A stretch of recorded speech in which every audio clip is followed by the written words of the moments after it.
Chapter 934, Hyogoro the Flower. Hello everyone and welcome to another episode of the Pod D Cast. It's a show about Pod D Cast. I'm the B.SGI ever, and he's H hypocrite. No, I'm not. Well, that's incorrect. That's one tail. It's close enough. Today we're talking about, believe it or not, Chapter 934 of One Piece. Yes. Hyogoro the Flower. How nice. What a pleasant name. And is a cover page of Usopp talking to a cockatiel. It's fine. It looks nice. He's Nothing talking to a talk cock. about. It's gay. That's... got him. Memed. Okay. It's Right. nice. I like it. Let's Moving get on. straight right into the stuff. Agreed. Big Mom's pirate ship. So it didn't capsize or anything. It's still up. Nope. We and thought they might all be dead, but no, they're fine. They're just down on the ocean. They didn't make it in. It was just a Big Mom that fell off the ship at the top, they're saying. Yep. And Very we got convenient.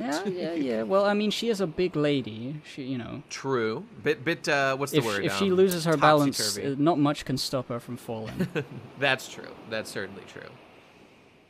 So they're all like, you know, oh, I guess it's a good thing that Mama's alive, but if she weren't, I would be the captain.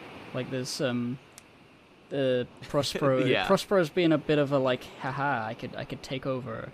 Well, notably, I mean, that is true. Prospero's clearly a conniving son of a gun. But fucking Daifuku over here is like, hang on, even if Mama is dead, the new captain should be Katakuri. Agreed. Truth. It's So it's based. interesting though that there's still that they're pushing the element of Big Mama's family is not a family that loves each other. As they should. It's interesting, you know, sometimes the Straw Hats will go to a place, like, take the Alabasta arc, for example. There was, like, well, okay, the bad thing going on during Alabasta was, like, the Civil War, and then Luffy comes in and they just resolve that problem. Like, that problem is no more. The Straw Hats fixed it by, like, saving everyone from Civil War and nuclear destruction and whatnot. The deep-rooted issue of the Whole Cake Island saga of deep, long-lasting family dysfunction and distrust it isn't something that could be resolved so easily. And it's interesting to see the different... Not to mention the Straw Hats, like, didn't even, like, win. They did... Well, they won in that they got the Vivery card and... They got what they needed, the print. but... And Sanji, yeah. But they didn't, like, change the social dynamics there. And you know what? That's pretty cool, because as we're getting, like, later on in One Piece, it would make sense that the Straw Hats wouldn't just be, like, such badasses. They can come in and just, like, change the world all the time. So I mean, I know that cool. they've definitely changed Pudding and Katakuri a little bit. True, for sure. And we don't see them. We don't even know if they're on the ship still. Yeah, that's true. Who knows? My guess is that they're not, but we don't know.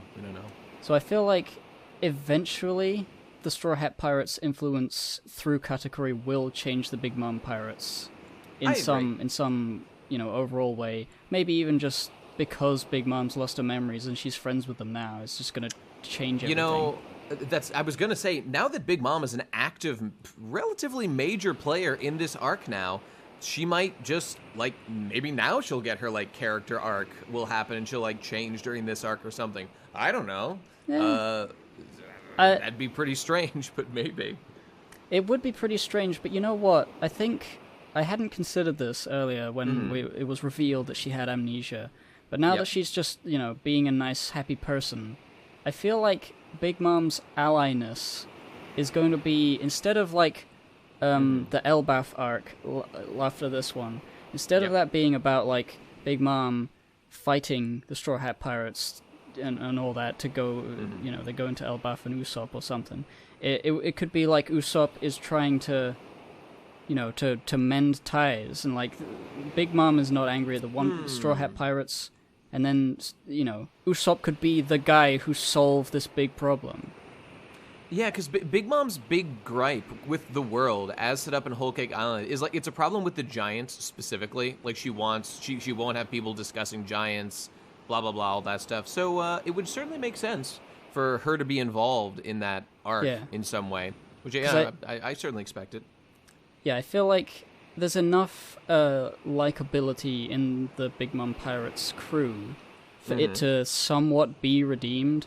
So in a way that, like, after Elbaf, the Big Mom Pirates are considered allies to Straw Hat, Luffy, the Yonko, and they're like, yeah, you know, maybe Big Mom just doesn't want to be a Yonko anymore. She just wants to help him be the Pirate King. Something outlandish and like, whoa! Everybody reads the newspaper and like, what the fuck? I agree, and even like somebody like Crocodile has basically just been redeemed, despite being a genocidal monster and a complete sociopath. But yeah, he realized, well, I lost. I'll just do other things now, and he's pretty much not a good guy, but he's Team Luffy, more or less. They're begrudging allies now, I think. They certainly were during the war. I guess they actually have no relationship right now, but they're not it's more like if Crocodile ran into him, they would know that like fighting each other would probably be, you know, they're not like attack on sight. They're just sort of like, huh, it's you. Yeah. Like they'd give a glance, and it'll be probably pretty epic and cool. That's very true. I want the Crocodile back immediately. All right, well, I guess that's that. So our crew here is just, or our boys, the Big Mom boys, just wondering where the heck did she go? We know she's not dead because we have her Vivre card and it is not burned, so that's good. So that makes sense why they would know she's not dead. I can appreciate that. And they're like, oh, she must have been captured, bro. What are we gonna do? But there's no resolution there. Oda's just letting us know they're alive. They're worried about Big Mom. But they can't do anything because they can't make it back in because King is still patrolling the skies. God, King is so cool, and I want to see more of him. Simply based. So yes, we go over to Kuri Amigasa village, where Big Tengu Noseman is on the snail phone, not the Denden Mushi, the something else phone. They clarify later in this chapter. Yeah. Strange old Japanese technology. You know, truly the you know ancient Chinese secret. Those Japanese people, they're always behind the times with their technology. Japan today, though, is marked for its great degree of advancement technology, with robotics and electronics and whatnot. Yes. It was Maybe it's a preview. I don't know. Well, so was mine. More or less. We were all joking the whole time. We were just pretending to be both retarded just then. Exactly. This podcast is a joke from top to bottom. But anyway, so they just tell him that they've got someone named Big Mom. What a strange name. And he's just... Oh, wait. Am I reading this wrong? Is that not what happened here? I thought it was. Yeah, no, okay. They do say that. Sorry. Oh, yeah, he's angry that they're traveling to Udon, which is a hellish... well, I think that's the prison. Mm-hmm. I think somebody said in a comment on the last episode that was the prison, which is where they're going. I don't know why they're going. I think because Luffy's there and they want to break him out or something. I'm not quite sure. Maybe that is why. They said, they just said to get some food for Big Mom. There's, food there or something. That may or may not be the case, actually. Oh, yeah. I'm not totally sure. But anyway, he's just worried about him, but whatever. Okiku, yes. Momonosuke, they're all headed there. I sure wish this guy would do something. He's just been sitting in this building the whole time. He has not done anything. He just sits there and yells at people and has a large schnoz. Pretty epic. Pretty epic contributions. But anyway, so we cut over to our other characters, and there's Big Mom with her lovely hairdo. Yes, she's looking nice. Looking Japanese. She's looking like a what's her face from Spirited Away. Oh, the old Yubaba or whatever her name was. Yeah, she does look like Yubaba. That's a classic old lady hairstyle. It's a good look. And she beat the shit out of this giant crocodile they're riding in order to make it behave, which is funny. Her beer best friend, yeah. That's true. And I appreciate that Chopper here is wondering. So he's like, hey, that hat, that talking hat. So I guess Napoleon did speak at some point. I can't remember. But Chopper here does address the reader's concerns. And is like, did that hat lose its memories too? Which I've certainly been wondering about. I'm just going to assume that's the case. Makes sense to me. It could be. I feel like that's probably the case. Although we've seen Zeus pop out already. Of Nami's climate attack, and he didn't seem to be amnesiac. He was just like, oh, okay, I'll eat this. I mean, I guess you couldn't really tell one way or the other whether he forgot anything. But maybe Big Mom did in fact maybe Big Mom got bonked on the head, and it also bonked Napoleon, because he was in fact on her head, and through a similar process, he also lost memories. Where the hell is I don't know. The Fire sun Boy? guy? Yeah. Prometheus. I have no idea. Around, I'm assuming. He's a fire guy, so probably not a great guy to have on a wooden boat most of the time. Maybe they left him back home. I don't know. Maybe he's with Katakuri. Maybe he's nursing him back to health with his warming energy. I hope so. Well, anyway, Big Mom makes an epic joke about eating Chopper. Ha ha ha. Epic. And then, what I've been waiting for. Next page, finally. Oh, God, we have a map of Wano. Thank God. That's exactly what we've been asking for on this show. We have a beautiful map that lays out exactly where everything is.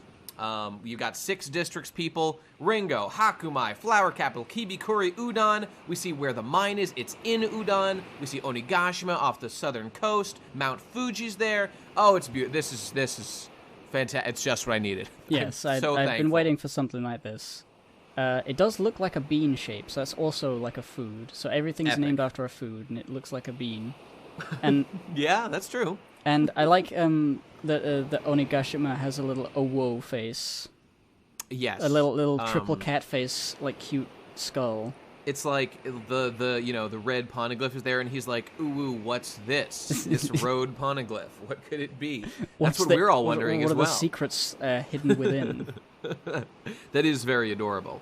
By the way, just for fun, now that we saw this image, I was curious, and so as I sometimes reference, I want to go back and just make fun of Oda for the way that he fucked up the scale of his earlier areas, I guess. Because look at the size of Wano here. It's a place that consists of maybe, I don't know, maybe there's like 6 towns, one for like each of these areas or something.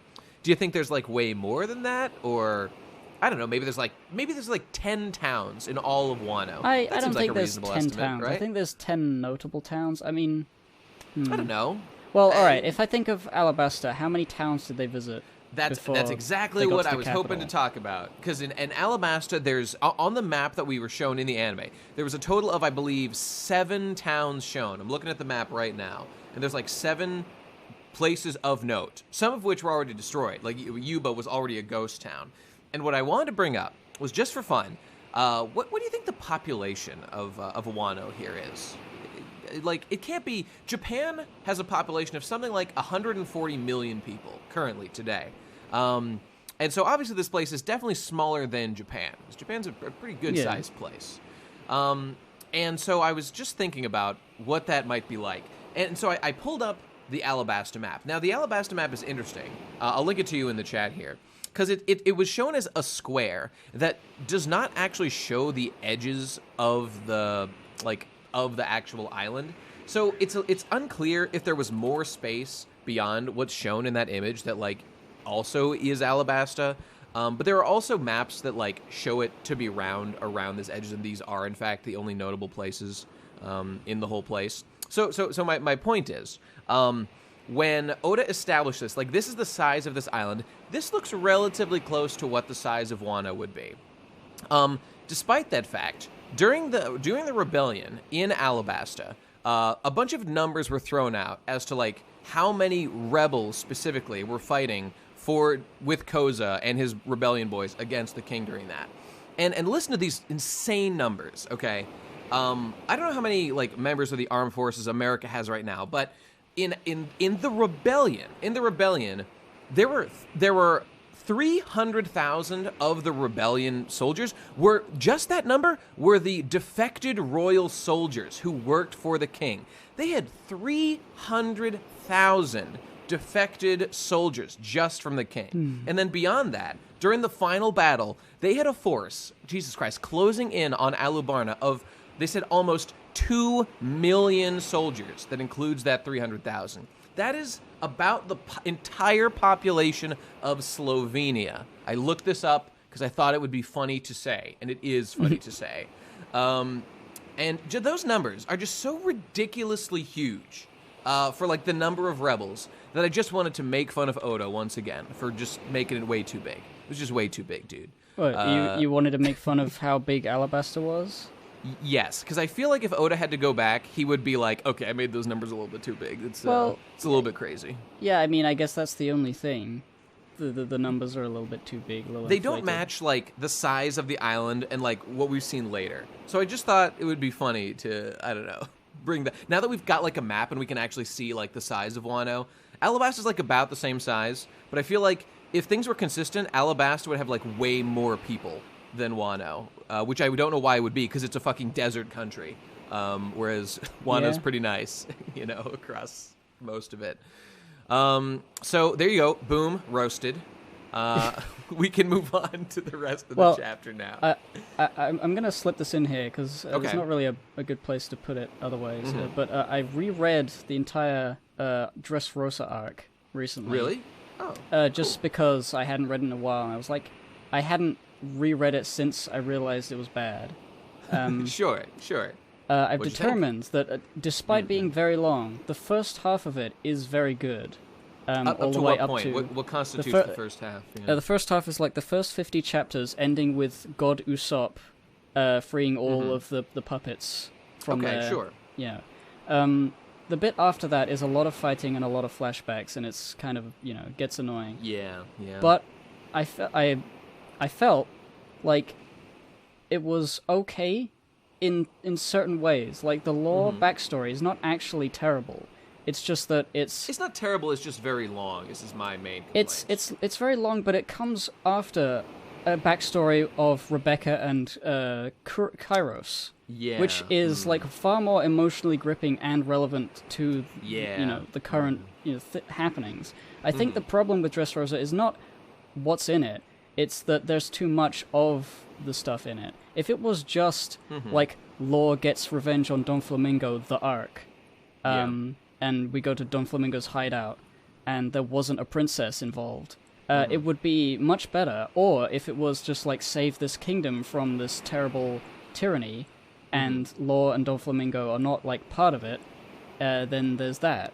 It would be good in either of those situations, but because they have both, the second half really, really drags. And that all makes sense to me. And I bring that up because Dressrosa is a really funny-sized country, because the bird cage can contain the entirety of it. The entire country. The entire fucking country. It has to be a tiny country. That's the only explanation for it. Yeah.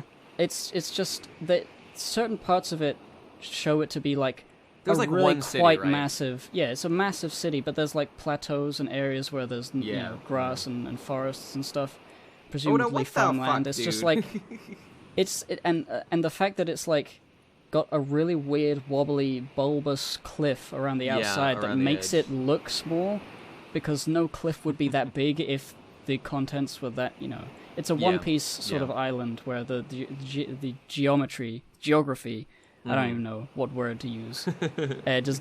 It's silly. That's a silly place. And and to those people who think that we're, I don't know, criticizing too much, right? Like, I'm just saying, I'm only pointing out inconsistencies. I have no problem with like silly-sized islands, like Dressrosa being a weird, like, how would a civilization be established here where there's like one city? And I don't understand, but that's fine. I don't really care about that. Though those details are interesting, and I do like it when they flesh those out. I don't know. By the way, Nate, I'm looking at a map of Slovenia. It's a lot smaller than even England. In fact, it's smaller than Belgium, which is tiny. I mean, that's true, but remember, that was only the active soldiers on one side of the conflict. Not even, just like... I mean, the problem, I think, is just... Well, alright, if I'm thinking of, like, an island that's a desert that has more than 2 million people... Yeah, I'm thinking it's got to have at least 4 million, I would assume. I mean, Maybe, I'm looking at the UK... If Alabasta was like the same surface area as the UK, I think that would work out. Maybe even smaller than the UK. I mean, maybe. You know what? Maybe my numbers are a little bit crazy. I don't know. Maybe I'm off base. Correct me if my numbers are wonky and I'm being silly here. I would also say, if you were to walk from London to Scotland, it wouldn't take that many days of just straight walking, and you can drive there in like one day from the top to the bottom. Just to get a little more nitty-gritty, if I remember correctly, I think that the Straw Hats make it from the southern tip. They get to Yuba, they spend the night at Yuba, and then they get to Rain Base the next day. So that's like a day and a half's walk, I'm guessing. So not a huge place.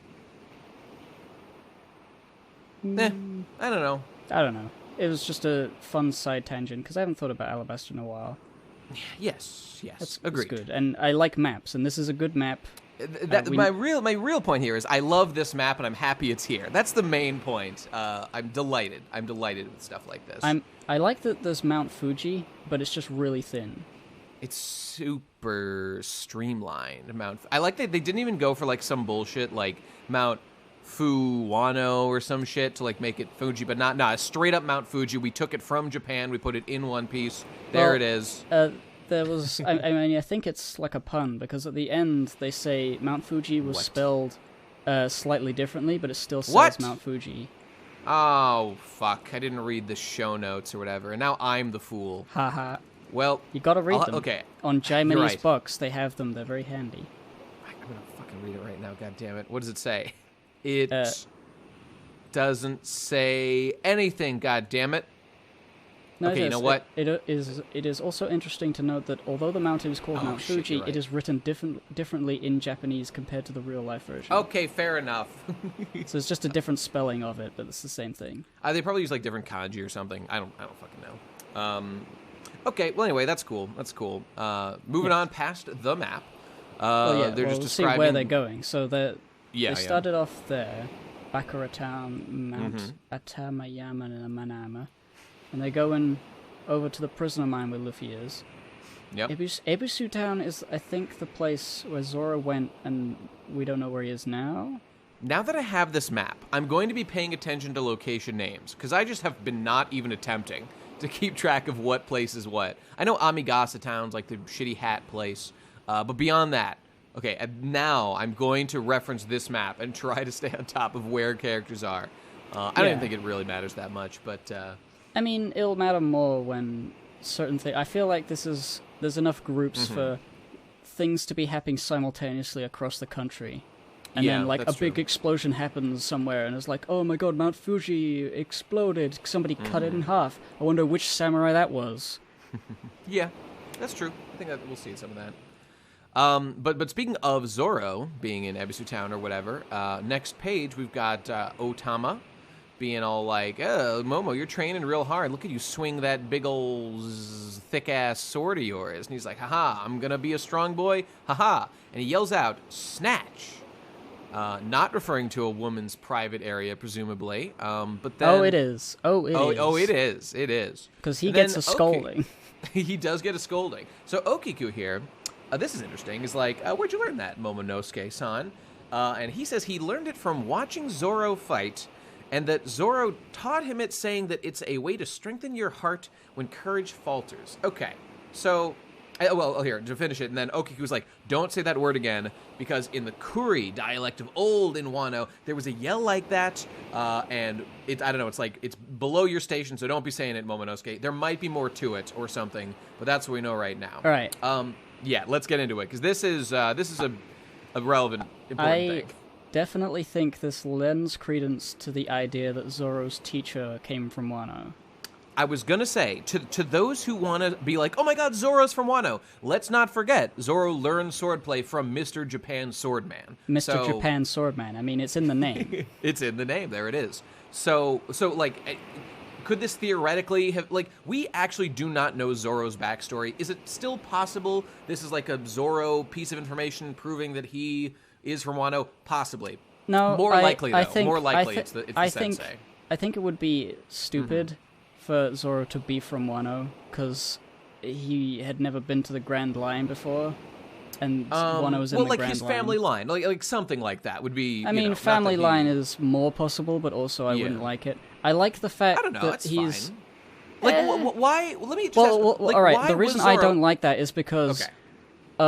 He's good at swords because of his bloodline and not because he trained really hard. Okay, well, If that was Like, ever he's got mentioned, I would be pissed. His and I father would was be the best disgusted. swordsman in the world, and he's the boy of that guy, and that means he's good at swords. Okay, genetically. sure. Like, I don't like any of that.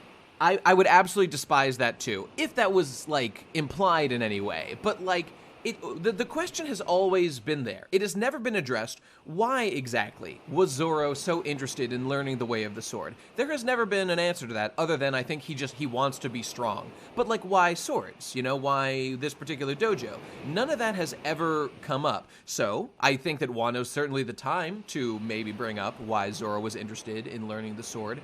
And I think that we will probably get more of an answer to it. I should go reread, like, Chapter 3 or whatever they talk about, like, Zoro training with Kuina and stuff, just to double check if there's any pertinent information there. But I don't remember there being anything that implied that, like, my father was a swordsman and I have to be a swordsman too like him. All right. Or any of that shit. I mean, it's not impossible. I feel like the idea of Zoro using 3 swords, one in his mouth, and no one else in the world doing that, is, like, Zoro being, like, stubborn and, like, I don't give a shit about style or, like, tradition or whatever. I just want to hit things and slice things real good. Yep. So he's, like, the totally, like, not a samurai. He's, like, a mercenary, sort of. Yeah, so, that's like, true. to have a samurai dad or, like, some, you know, to be inspired by a samurai, it doesn't seem even like he would have been inspired by a samurai. I feel like maybe he just wants to protect something, or, like, maybe he was just bored. I think it... Maybe. I don't know. I mean... Something had to make Zoro want to learn the sword. Like, maybe he just wanted to be strong, and these were the strong guys in the area. That's totally possible. Maybe he was beat up by a guy with a sword, and he just... Maybe, you know, maybe. His mom was cut... He had a C-section or something. He cut his way out of his mother's womb. He performed his own C-section. Damn. What a badass. I want to see that flashback. Yeah, me too. I'm sure we'll probably get a little bit more of this as time goes on. So be excited for it. Zoro stands. You'll get your Zoro moments. I mean, sure. it could even just be that, like, the teacher, Mr. Japan Swordsman. I don't remember his name. Yeah. It probably begins with a K. It probably sounds Wano-y. Yeah. It could just be that, like, that guy did something cool, and he's like, please teach me. I want to learn how to do that sword shit. Yep. He's like, okay, my boy. Yeah, it's definitely possible. We really just don't know. At least I think we actually might know. I will go reread, like, Chapter 3 or whatever, and just, like, see if Zoro comments, like, any... Because I know that there was some mention of, like, why he wanted it, which I think was just that, like, I want to be strong. And I love that the way he interprets being a strong swordsman was to literally cram as many swords into his hands and mouth as possible. Because, of course, that just translates to being stronger. Just one of the greatest... fantastic moments of early One Piece. It's one of those things that, so like, endearing. You like it now, but, like, conceptually, it's still, like, a really goofy, silly thing to do, to hold a sword in your mouth. Absolutely. And he's holding on to that style that he made up when he was a kid. It's just, like, it's really cool. It's very impressive. It's very dope. You know, I'm interested. Momonosuke seems to be insisting that he's going to be in the center of this battle. But Momonosuke is definitely super weak and a child. So, I don't know. Is he going to get a power-up, or, like, is he just going to be All right, what himself? I think might happen is that he doesn't get a power-up in that he can defeat, like, a dangerous opponent, but he learns how to fly as the dragon form. That, you know, he does have that going for him. Excuse me. Oh, God. I totally forgot about that. And by doing that, he does something incredible that somebody sees as like, oh my god, it's a dragon. Oh, it's the real emperor, everybody. I see him slaying Orochi, being the one. Like, Orochi's such a goofy guy that, like, he doesn't seem like a Zoro fight kind of guy. He seems like a Momonosuke fight kind of guy to me. But that's just a theory. Fucking kill me. Yeah, okay, next chapter. he won't win, like, by being badass and slicing someone. I think he'll win... Maybe a little bit, but Not primarily, obviously. No, he'll win by like continually getting up after being knocked down. It's like, no, I'm not going to give up. That'll be what he does. And then... That's like chapter 1 of new shonen series type superpower, where that's how Naruto won all his fights. Luffy was already super strong. Ichigo was kind of like that. Whatever. You get the point. Yeah, it's just cool. Moving on. Yep. So moving on, we cut to the Northern Cemetery and our handy-dandy new map. And we can see that it's all our boys at the capital have escaped. They are alive, and they're not dead. So isn't that nice? Good job, guys. Good job. Nami's looking... She's just presenting for the first individual who wants to come by and just have a taste. So that's cool. I don't know why I went there. But anyway, they're just talking about how Kyoshiro is a scary guy. He cut down, what's-her-face, a rich bitch, whose name I forget. And they're talking about how, Kyoshiro was cool and all, but before him, 20 years ago, the man in charge of the Yakuza was a man named Hyogoro the Flower. It's probably like Hana no Hyogoro in Japanese, because Hana means flower. I'm so smart at Japanese. Good job. I thank you. Appreciate that. And so they say they dropped off Otoko in the Pleasure District. Hopefully she'll be okay. Hopefully they're not going to come chasing after her. I'm sure that'll be plot relevant later. And then, weirdly, Nami immediately is like, should we go and check on her right now? Didn't you guys, just drop her off a minute ago? I don't know, I think whatever. She just wants to have a bath as well. Well, yeah, they're going to a hot spring. So, sexy hot spring times. Last hot spring was in Alabasta, people. Hooray!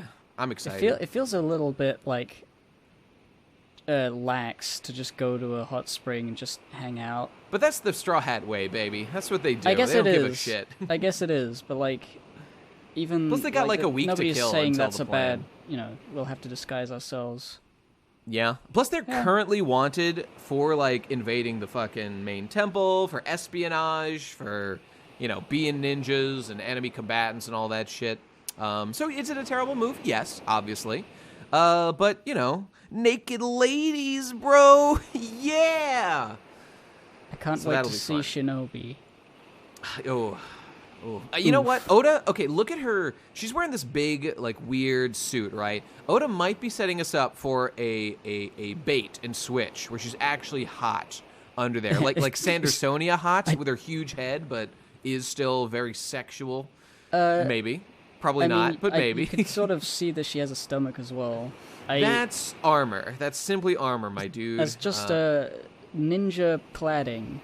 Well, if you remember correctly, first of all, this could all be ninjutsu. Second of all, maybe it's that she's so sexual as a cunning, charming kunoichi. She needs to de-sexify herself when she's around allies or just going about her day-to-day activities, so as to not just compel everyone to fuck her immediately. This is my theory. This is maybe brain blast, a galaxy brain moment. Oh dear. She is currently she uses her devil fruit of aging or decaying things. She uses the temporary effects on her body moment to moment, but she can switch off that effect when she cares to and goes full sexy mode. It's possible, and we'll see if that happens. I don't know. I think actually she's just going to think that she's beautiful, and people are going to say, you're ugly, and she's going to beat the shit out of them. That's been the joke so far, so that'll probably continue. That's very likely. Oh, but this is based panel. This next bit, with Robin sighing wistfully. Ooh, it's a good sigh. Oh, I'm so bad. I'm such a bad artist, guys. She's complaining. Or just being depressed about how little information she was able to obtain, and she obtained a huge list, which she lists off.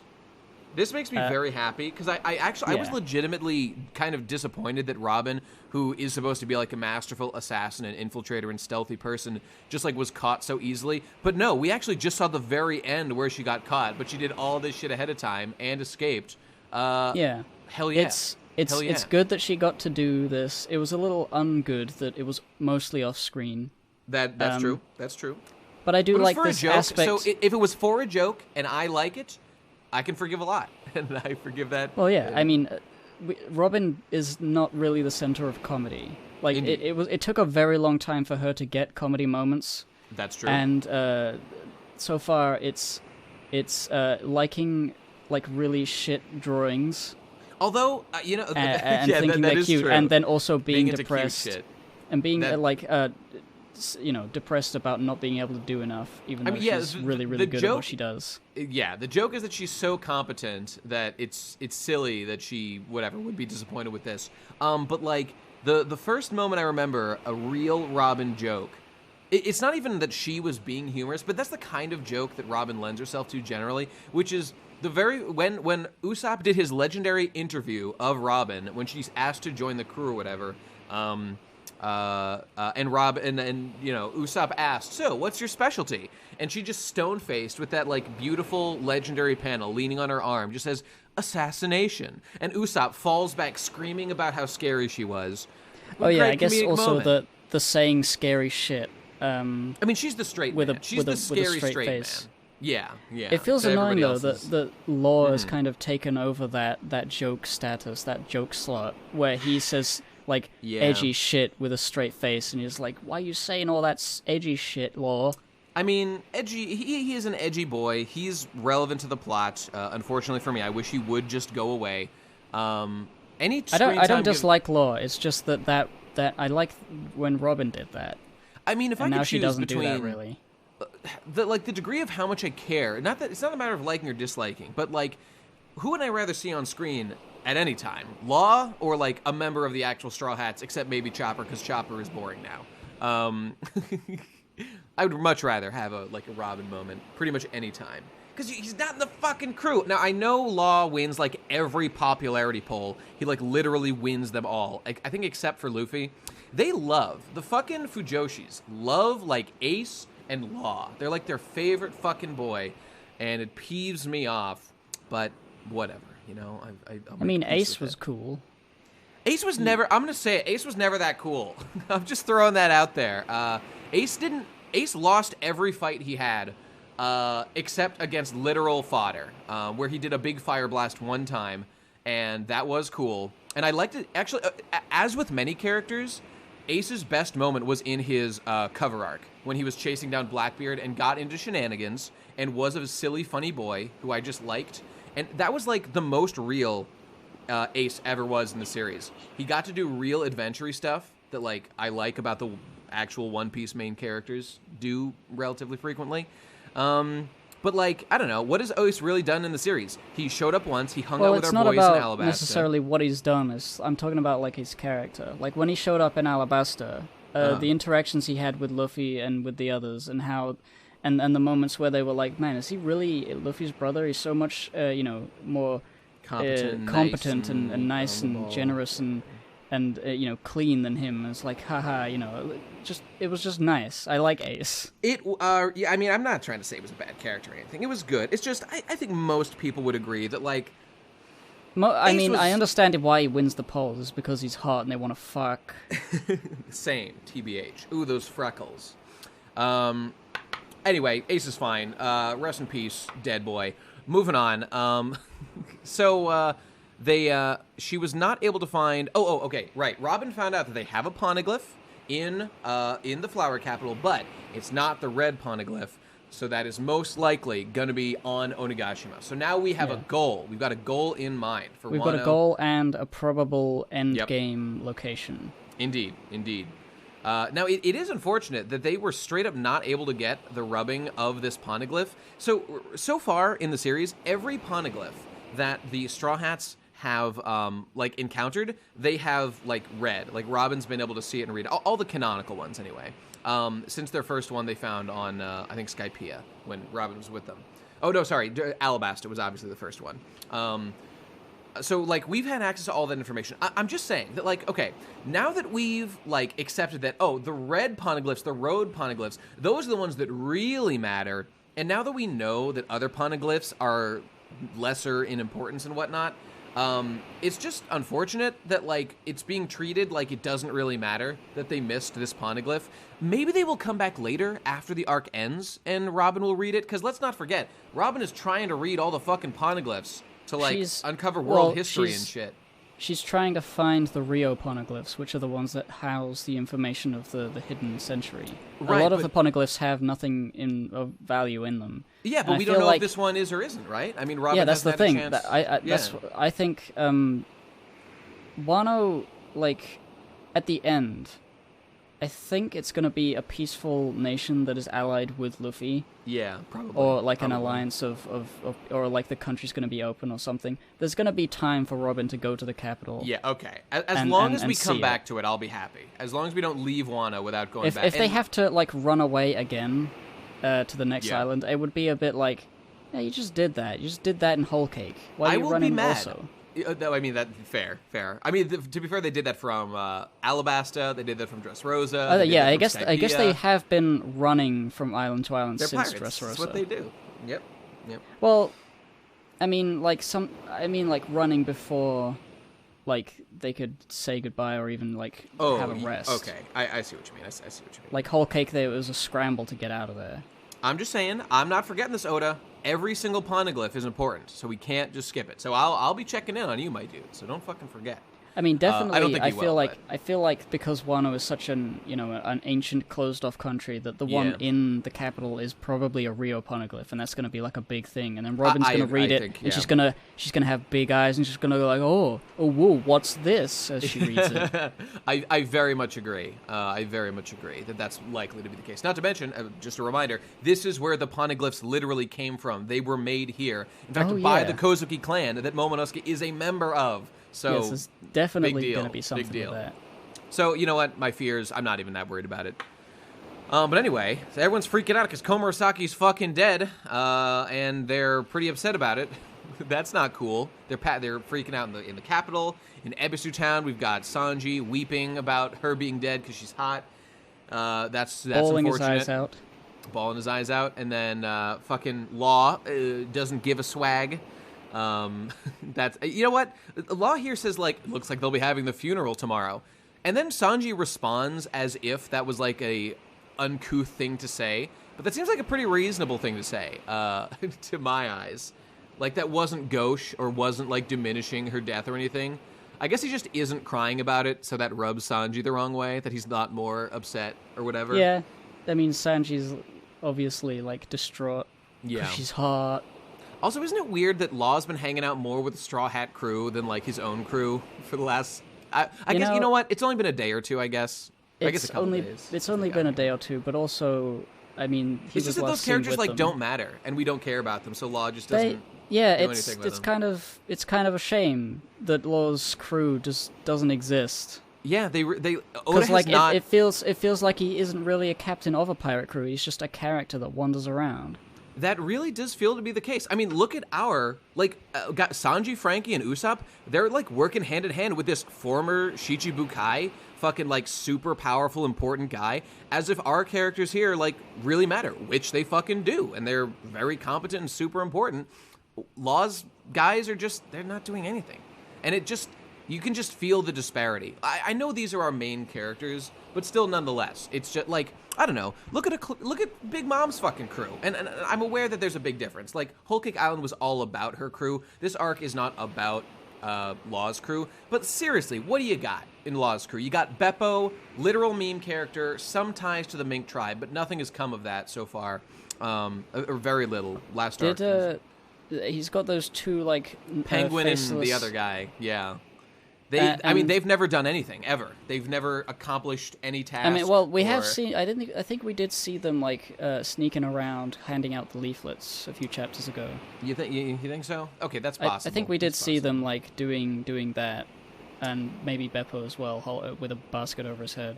I would just like to know if and how the crew does, fighting. Like, is Beppo strong? I want to know all about them. What's their dynamic like? I mean, I don't want a lot, but I want a little bit. Because I'd like Law a little almost bit. seems like he doesn't like them because he's never around them.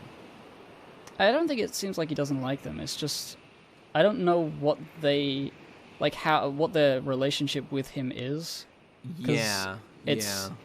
We don't see them interact like, why did they join his crew? I was just going to say that's exactly it. We know why a couple of them joined, like the guy John Bart or whatever.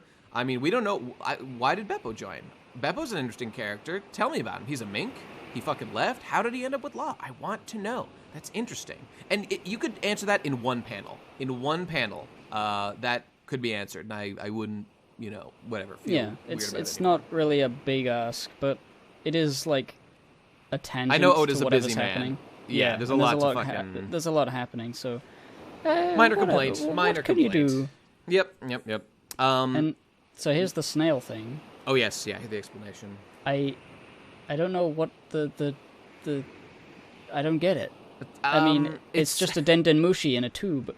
Okay, this raises so apparently it's called a Snail, at least according to Jiminy's box. This might be different in other translations. I don't know.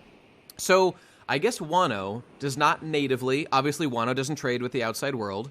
And I'm guessing what we're learning is that they do not natively have Dendenmushis. They have this exactly the same, but a different thing, Snails. Yeah, it literally feels like, canonically they wouldn't have Dendenmushis. We have to explain why they can call each other on the phone.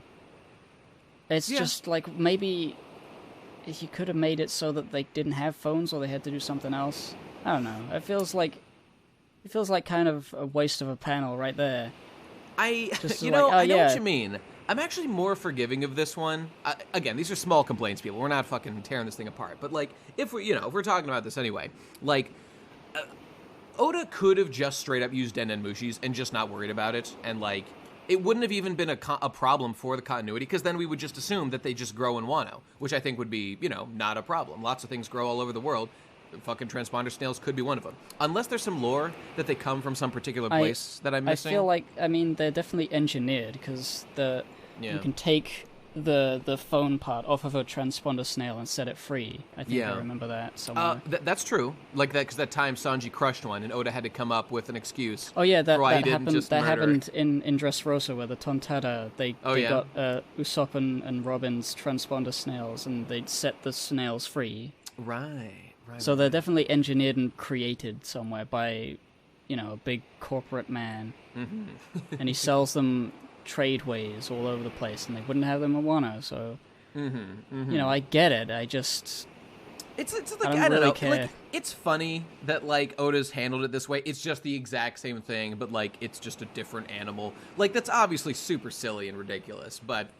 Yeah, I think it's kind of funny. All right, it's super silly and ridiculous, but this explanation of it is not funny.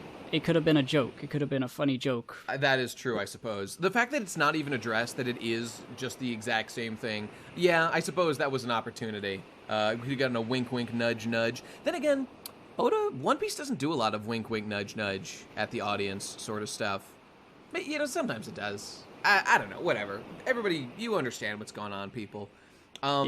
By the way, quick point. That hat behind Franky's right shoulder, or to our left side of Franky, that hat, if I'm not mistaken, doesn't that look a lot like the one that other samurai... There was like 5 samurai who traveled back in time, or the ones who saw the place burn down. Okay, right, yeah. It wasn't a samurai who traveled back in time with the Wano boys. It was one of the 5 samurai who did not travel back in time, but was shown to be there when, the Kozuki castle burned down. That hat looks similar. I might be reading too much into this, but I think that's the same design. I don't know if that necessarily implies a connection here, stealthily, or... I mean, it's possible that Ebisu Town is where that guy lives. Yeah. And he's about to barge in, like, what the fuck are you doing? And maybe he's housing these people who are working with the Kozuki clan. I don't know. Maybe. It's possible. Maybe it's that guy. Maybe it's literally that big smiling motherfucker who was hanging out with Zoro. Just throwing that out there. Maybe. Could be that guy. Or it could be someone completely unrelated. I don't know. We'll find out later in One Piece. Moving on. Sanji's got his 3 can. Looks like he squished the suit back in there. I guess that is what happens once you're done using it. So that's pretty cool. Law is reading the paper. I just realized, where are they getting the paper from? Yeah, I guess it's like a local paper. It must be paper. a Wano paper. Yeah. Yeah. It must be. So, like, Eustass Kid escaped, but Luffy is still in there. I wasn't expecting that. He's straight up escaped from jail, as far as we can tell, but Luffy did not. So, frankly, I kind of wish I could have seen that shit. But, this is obviously building to more. We're not done with this fucking character, so we'll see more of him for sure. Yeah, I'm curious about, like, Luffy, like, just staying there. Like, he doesn't seem like the type who would ever do something of, like, if he sees an escape happening, he's like, oh, I want to get in on that. Yeah, but I mean, I think he was told by Ninja Man, Raizo. I think he told him to stay put in the place. Now, Luffy's not a guy to really follow orders either, so I guess maybe he's just happy that he's finally found a place where if he just works really hard and lifts things, people just give him food, and it's the perfect system for him. So he doesn't want to leave. Yeah. That would be the funniest thing if you're just I don't want to be the Pirate King anymore. I found what I'm looking for. The ultimate This is freedom. the One Piece. Food. And as they're talking about this, you've got Sanji interspersing his words with just the words, women's bath, blah, blah, blah, women's bath. What could it mean? And they reference that Hawkins and Kid had an alliance. So our characters are discussing the fact that they had an alliance. I'm glad they're talking about that. And then Sanji's just like, hey, where's the closest bathhouse? Because remember, people, Sanji now has his coveted invisibility power that he's dreamed of ever since being a young boy. And what's he going to do with it? It's consuming his mind. He's going to the closest bathhouse. He's going to see Nami's nuts. Nuts. That's the funny one. I forgot that was a thing of Sanji, and I wasn't thinking that now that he has invisibility, he should be thinking about this. But I'm glad that Oda put it in. It's funny, and I'm happy to see it. It makes me laugh. Yeah. I thought it was like a translation error. Like, why is it? Maybe they put that in the wrong speech bubble. Women's bath. That doesn't make sense. Now it makes sense. Oh, Sanji. Oh, that You're funny. So we cut to the mine. People, we're in Udon, the prisoner mine. We're getting many more helpful graphs of the map and whatnot. And everyone's mad. Eustass Kid has escaped. They're looking for clues as to how. Look at this freak. Look at this big... man with his weird underwear, dick strap. One leg has a thing. One leg's naked. There's a lot of BDSM in this Kaido crew. Yeah, Alpaca Man. There he is, spitting. I don't think he's spitting intentionally on Luffy. I think he's just talking at him, and alpacas just spit, is how I'm reading this. Yeah. I think that's right. But there's Luffy. What a shit power. I mean, that's Smiles for you. Is it even worth it to have a crew of Smiles for the good ones? King doesn't have a smile. King has a real devil fruit that's actually good. Does anyone have we seen a good smile? I know Hold'em had his lion thing that could shoot a fireball, so that's cool and all. They're powerful. They're just they're big freaks. There was that guy in a hippo mouth. That was fucked up. But whatever. Wait, how did Luffy get out of that one? Oh, everyone just said they didn't see a thing or something. And I assume they just killed that man so he couldn't tattle on him? Why didn't he tell on them after Luffy did that? I don't know. Maybe there was a reason for that. That his eyes were covered in the hippo's mouth or something. Whatever. Who cares? Point is, Luffy is here, looking swole as hell, looking juicy. I like it. Appreciate that. And so Kid escaped while wearing his sea stone handcuffs. So that's interesting. He might need to either Luffy will help him with the key or something. I don't know where this is going. There's so many things that could be happening right now with Kid. Yeah. Maybe they'd thought of a plan, or maybe it could be a plan. Maybe it could be something. Maybe I was assuming he isn't really gone. He could just be hiding somewhere. I don't know. I was assuming him and Luffy meeting in prison would mean that they would have some sort of moment together, or an escape together, or an alliance formed, or an enemy made or something. Yeah. I don't really know anything, and I'm assuming that they're just going to fight each other when they see each other. No. They'll definitely team up. Well, I mean, they'll definitely team up, Imagine the Supernova alliance of, Luffy, Zoro... they'll have more than half of the Supernovas, I think, working on the same team if they all join up against Kaido. It'll be Luffy and Zoro, Kid and Killer, Hawkins, Apu. That's 6 right there. That's more than half of the 11 Supernovas against one. And hopefully with that, they'll be able to take down Kaido with all that fucking I guess. I mean, I already had that idea that the Supernovas would be I'm just, confused about... Well, I'm not confused. It's really just... What's it mean? What does it mean that Luffy's here and Kid isn't? Yeah, it's a little. Why would odd. they have met? Why would they have met and then not really done anything other than like yell at each other, and now they're separated again? I feel that at this moment, I'm giving him some charity, as I'm sure you are too. But well, like, yeah, I feel this will be explained, and he has a plan. Yeah, I'm not saying that it's like a bad move. I'm just like, yeah, there's moments when you're reading a manga that's a long manga, chapter to chapter, that you're just kind of not sure what's going on and what the plan is, and so it's not a big deal or anything. But anyway, this guy's spitting on Luffy, just spitting, asking him, hey, you were buddy-buddy with Law. Where the heck is he? Don't make me fucking chop your arms and legs off. Tee-hee. And then in the corner, out of his little ear, he hears a man in trouble, being stomped to death. And we look over. It's a Spider-Man. He's a scorpion man. Oh, yes. I remember. He's got the hair. And scorpion hair. And in the background there, you see like a giant elephant man. Yeah, that's looks pretty cool. I like that guy. Best so friend. Big. He's really big. I'm way into it. So this guy, Scorpion Man, just stomping on that guy Hyo, just getting into trouble again. But this is actually relevant. They're like, hey, you didn't work for that Kibidango. We know someone's helping you out. Just starve to death like a real badass. That's what you should do, since you're not capable of working. But Hyo here is like, no, a hero gave me these Kibidango. I have to repay his honor by eating them and whatnot. They don't like that one bit, so they're stomping him to death, but he just won't spit it out. And it is revealed that this man is the Yakuza leader from 20 years ago. He is. Old Man Hyo is this Hyogoro the Flower, who used to be, what's that fucking guy's name again? The Kyoshiro. Kenshiro? What? Kyoshiro, right. Sorry. Yeah, There's Kyoshiro. just all these fucking Jap names, man. They're all mixed up. So this was him. He ran that shit. He had a lot of hoes. And he's a chivalrous Yakuza boy, despite being really, really small. I'm wondering if he's gonna, like a flower, bloom in some way and become, like, maybe he's like seed form. He ate the flower fruit. Wait, no, Robin ate the Hana no Mi. Whatever. Is he gonna be impressive in some way, physically?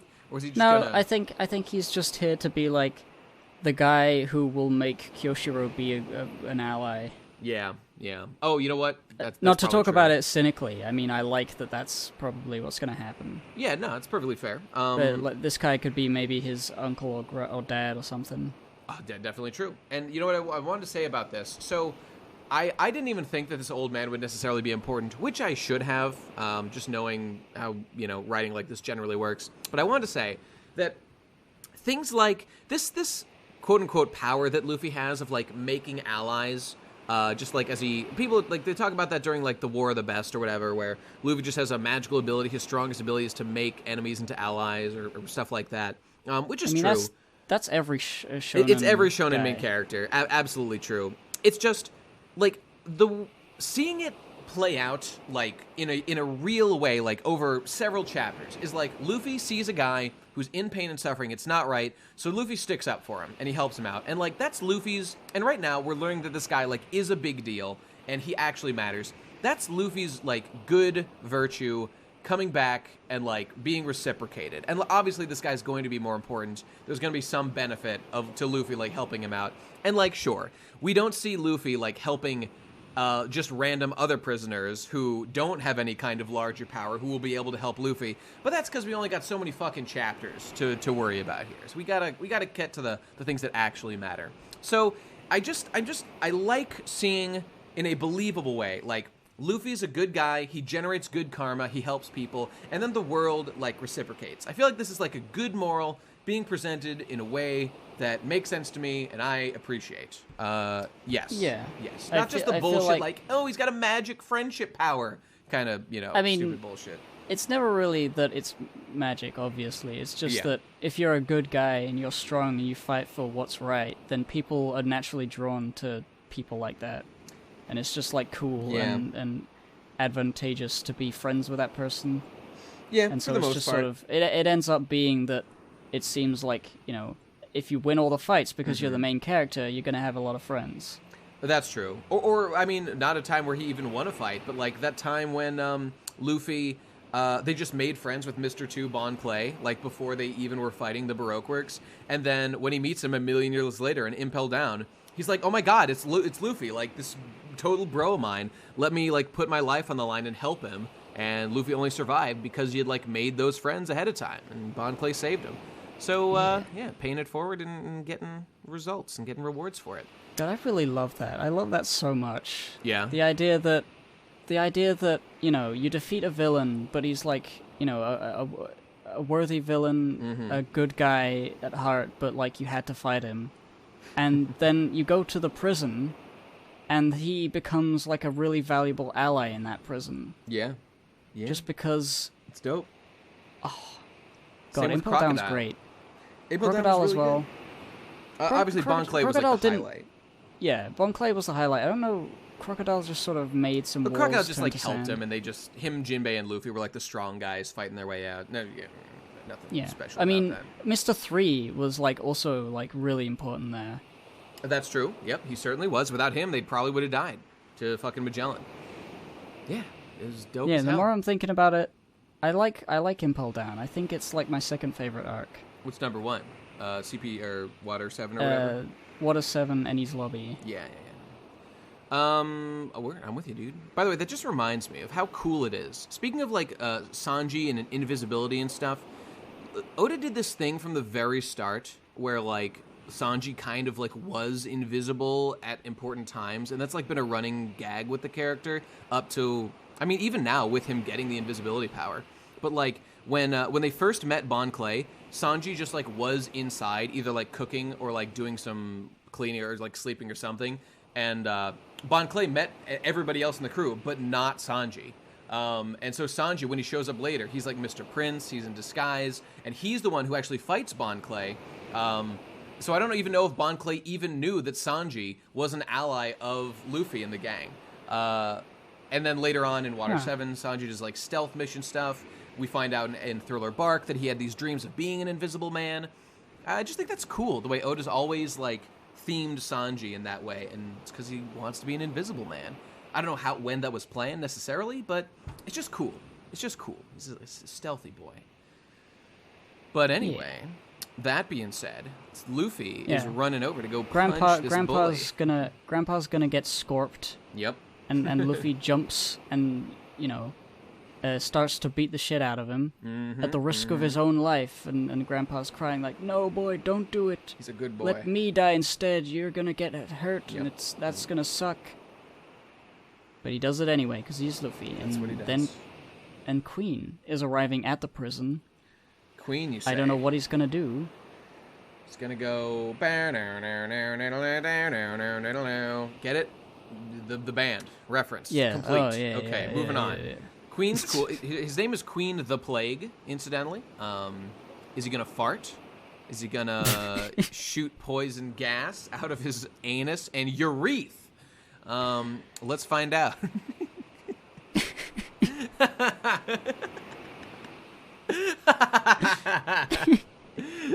Good one. That's it. That's the end of the chapter. There's nothing else to say. Queen is coming. He's going to be a thing with Luffy. Maybe they'll fight. Luffy beat Katakuri. This guy's one of the lead commanders. Does that mean Luffy will be able to beat him? I don't know. We'll find out next time. How exciting. But no chapter next week. There's so a lot of there's a lot of opportunities for like, ooh, I wonder what could happen. Let's theorize. Yep. But I'm tired of theorizing. I've done too much of it. I agreed. So again, no chapter next week. We'll wait 2 weeks, people, and then we'll see what happens. Hopefully, if they don't cut away for a while. I hope we see what fucking happens. I want to see what Queen can do. We now know that King's a pterodon. We know that Jack is a mastodon. What might let's take bets real quick. What I'm gonna guess. I'm just gonna go on a limb. I'm gonna guess that Queen has eaten a Zoan. What do you think? What's a plague type Zoan? Something really stinky. Something really smelly. Maybe a kimono dragon. Kimono dragons have the most poisonous mouths and bites because they have bacteria. That's my guess. Kimono dragon. There it is. Yeah, that's a good one. I didn't know the bacteria mouth thing. Yeah, they're poison. I was leaning towards like the vomit fruit, but that's like a plant, and that's not a Zoan. I mean, it might not.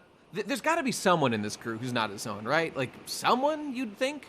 I guess Hawkins? Well, he's not really a crew member, I guess. All right, why is it... I forget. Maybe it's been explained. Why is it that Kaido likes beasts? I don't believe that's actually been discussed as to exactly why he's such a Zoan guy. Obviously, his pirate crew is named the Beast Pirates. He's got horns. Maybe that's relevant in some way. Maybe he's a beastie boy. Yeah, we were talking a while ago about like the possibility of him being a dragon that ate a demon fruit or a humanoid something. The fact that he has horns does seem to indicate he's probably not actually human in some way. So I don't know what that means. Maybe he's dragon. Maybe he's an ogre. I don't know. So, you know what? Here's a theory. Here's a wild theory that may already have actually been confirmed or not. Maybe he's looking for a beast strong enough that could kill him. Yes. I mean, if I were him, I wouldn't limit myself to just beasts, because there's lots of devil fruits that could kill this man if you just gave him a try. Would be my guess. I mean, fucking crocodile could just drain water out of him to death, probably. Yeah, you know, if he really wanted to die, he could eat 2 devil fruits. Why hasn't he done that? Ooh, that's true. You know what? I think we've talked about this before, but I think that would be too lame, and he wants to die like in a glorious battle kind of way. Then again, if he wants to die, suicide is not very glorious. Yeah, the suicide was like he just jumped off a thing and hit his head. And that is pretty cool, though, to jump from a sky island. So maybe that's over the threshold of coolness. You know? Maybe. I feel like it's going to be something like that. I mean, his whole thing is he doesn't want to be bored, right? He wants like excitement or something. So maybe he's making the beasts so that he can fight them, and he doesn't really care about how freakish everyone is. And he's just sort of like, I just want more beasts. It's funny. More beasts. Joker, get me more beasts. Caesar. I kind of like the idea that he maybe even like ordered all these smiles while drunk. And is like too embarrassed to admit it, so he's just still getting smiles. God, I hope so. That's epic. Okay, I'm exhausted of things to say. Let's close the can on this can of cans. Go see you in 2 weeks. the Poddy Discord. Yep. Link below. To listen to each other and us sometimes. Yep. And read a chat. There's no listening, in fact. There's a voice channel. No one ever uses it. You could maybe do text-to-speech, if you could figure that out. If you type /TTS, you can annoy everyone. That's a new feature. That's an old feature. Patreon.com/thepodcastpirates. Click the link below, because I forget if there's a the in it. I think there is. Anyway, give us money, people, for this show. We appreciate it, and we love it. We do. So thanks. I don't know about that. I love their money. Let me clarify. Let me just tape that down to what I really mean. Komurasaki face. I despise those who are poor. So if you're poor, don't watch the show. Don't even listen to the show if you got the green, my dude. Okay, that being said, 2 weeks. We'll see you then, people. Queen, is he gaseous? Will he fart? We'll find out. Have a good night, everybody. We'll see you soon. Bye. Bye.